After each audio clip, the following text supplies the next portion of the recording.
আজ পয়লা শ্রাবণ। খোকন, আজ তোর জন্মদিন। তুই যখন জন্মেছিলি আমরা তখন যাদবপুরে নতুন গড়ে ওঠা কলোনির টালির ঘরে।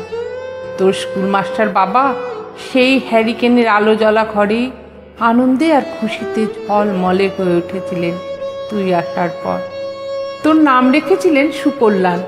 মানুষটার মনটা ছিল শিশুর মতন, অভাবে অনটনে বেঁচে থাকার নানা দুর্বিপাকেও ভেঙে পড়তেন না কখনো। সকলের ভালো চাইতেন মন থেকে, বলতেন দেখো একদিন এই দেশের মানুষ ঠিক খুঁজে পাবে মুক্তির পথ। শোষণ থেকে মুক্তি, দারিদ্র্য থেকে মুক্তি, অশিক্ষা থেকে মুক্তি। আজ পয়লা শ্রাবণ। খোকন, আজ তোর জন্মদিন।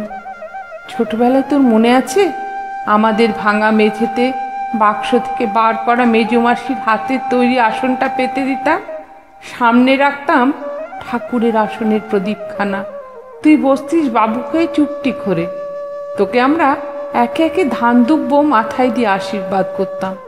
বাবা বলতেন বড় হও, মানুষ হও। তোর বাবার সেই বন্ধু ঘোষ কাকা, তিনি বলতেন বেঁচে বড়তে থাকো।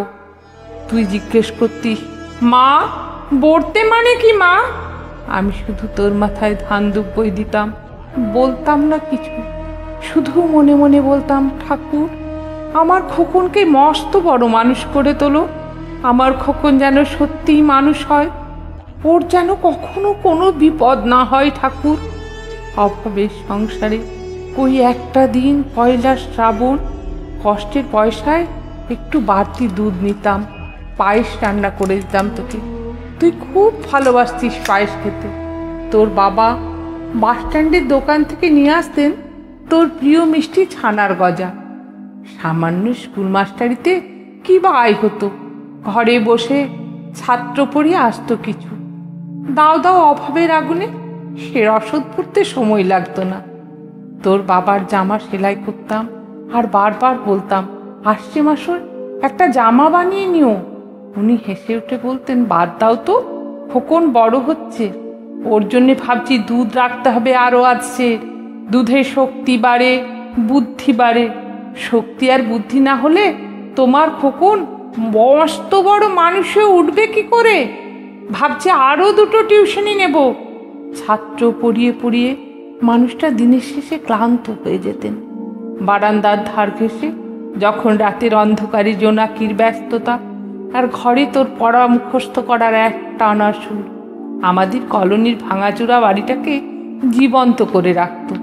তখন বলতেন আমায় খাওয়া দাওয়া একটু করো, তোমার চেহারাটা বড় ভেঙে পড়ছে দিন দিন, শাড়িটাও তো দেখছি বেশ ছিঁড়েছে, কালই আমি ফেরার পথে একটা শাড়ি নিয়ে আসবো, ধারেই আনবো।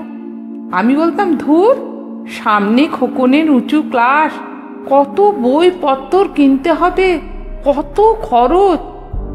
উনি দীর্ঘশ্বাস ফেলে চুপ করে যেতেন। জোনাকিরা নিঃশব্দ অদৃশ্য আলোর আলপনা আঁকত উঠোনের আগাছার ঝোপে। আবহ সঙ্গীতের মতো তুই ভেতরে বসে বসে পড়া মুখস্থ করতি, ইতিহাস, ভূগোল, গ্রামার। ঈশ্বর আমাদের নিরাশ করেননি। তুই কত বড় হলি, সব পরীক্ষায় কত ভালো ফল হলো তোর। বাবা বললেন আরও পড়ো, উচ্চ শিক্ষায় উচ্চ সম্মানের একমাত্র পথ। তুই আরও পড়লি, তারপর তোর চাকরি হলো কত বড় অফিসে। মনে আছে খোকা, প্রথম মাসের মাইনে পেয়েই তুই কত কি কিনে এনেছিলি? তখন তো আমরা উঠে এসেছি শ্যামবাজারে, 2 কামরার বেশ সাজানো গোছানো বড় ফ্ল্যাট। তোর অফিস থেকেই তো দিয়েছিল। সেই বাড়ি, সেই ঘর, সেই ব্যালকনি, কত স্মৃতি, কত ছবি ওই বাড়িতেই তো। আশ্বিনের ঝোড়ো বিকেলে তোর মনে আছে খোকন, তোর বাবা যে দিনটাতে চলে গেলেন মনে আছে? তুই বাবার বুকের ওপর পড়ে যখন কাঁদছিলি হাপুস নয়নে, সদ্য স্বামী হারা আমি সেদিন তোর সেই অসহায় মুখ দেখে আরো বেশি করে ভেঙে পড়েছিলাম। তোকে বুকে টেনে নিয়েছিলাম ছোটবেলার মতো, বলেছিলাম কাঁদিস না খোকন, আমি তো আছি। আজ পয়লা শ্রাবণ। কলকাতার থেকে অনেক দূরে মফস্বলের এই বৃদ্ধাশ্রমে আমি একেবারে একা। খোকন, তোকে বড় দেখতে ইচ্ছে করছে রে, তোকে, বৌমাকে আর ছোট্ট বিল্টুকে। তোরা এখন কত দূরে, সল্ট লেকের মার্বেল বসানো ঝকঝকে বাড়িতে।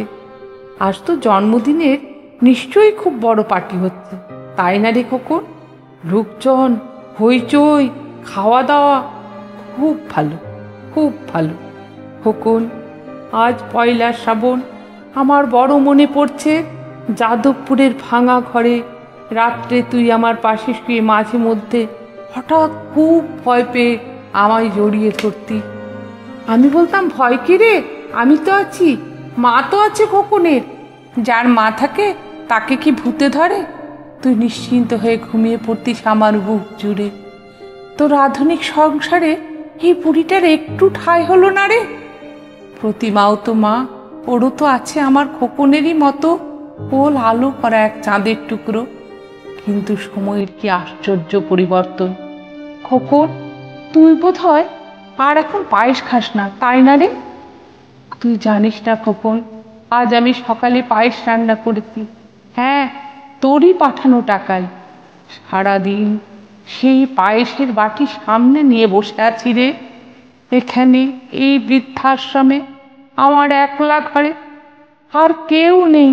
তুই একবার আসবি খোকন, একবার, শুধু একবার।